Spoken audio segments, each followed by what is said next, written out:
Секој ден нека биде ден на планетата Земја, е запишано на таблата во центарот на Претор. Само 2 метра од таблата околината е натрупана со отпад.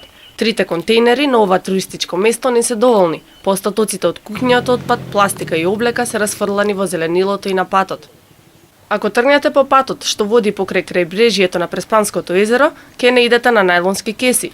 Некои се досетиле пластичните шишиња да ги искористат на интересен начин. Посетителите кои овде имаат куќи велат дека возилата на комуналното предпријатие не го собираат сметот често и дека треба да има повеќе канти за отпадоци.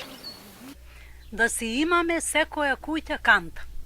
Од оние со затвор, да се ја имам пред врата, кој ќе дој камионот да крени и толку и да се плата. Претор пред туристичката сезона беше речиси празен. Немаше посетители во одморалиштата, во приколките и на плажите. Никој не се рекреираше ниту на игралиштата. Природата уживаше само во себе. Езерото мирно сјаеше на силното сонце, а убавата гледка ја попречуваше еден препун контейнер и расфрлано ѓубре на плажата. Ако сакате да се искапете во езерото, можете да згазнете и на автомобилска гума. Мештаните сигурно би се грижале ако има соодветни места за фрлање на отпад, секако нема ѓубрето да го остават на улица. Преспанското езеро е старо околу 5 милиони години и представува уникатен еколошки и хидролошки систем од глобално значење. Во неговата околина живеат повеќе од 2000 видови на растенија и животни, околу 200 видови птици и 23 видови риби. Но Преспанскиот регион е населен и со речиси 17.000 луѓе, кои го загадуваат со 500 тони цврсти органски отпад. Проблем со ѓубрево има многу.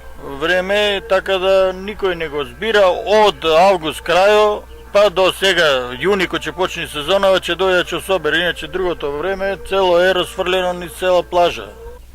Мештаните додаваат дека туристичката населба треба да се приклучи на комуналниот систем на општината Ресен. Тие го повикуваат и локалното население помалку да го загадуваат езерото со пестициди и земјоделски отпад. Покрај класичниот отпад, комуналното предпријатие од сега треба да го обработува и органскиот отпад во оваа компостара. Ова се дел од целите и на проектот на UNDP за заштита на природата и за развој на туризмот на Преспанското езеро.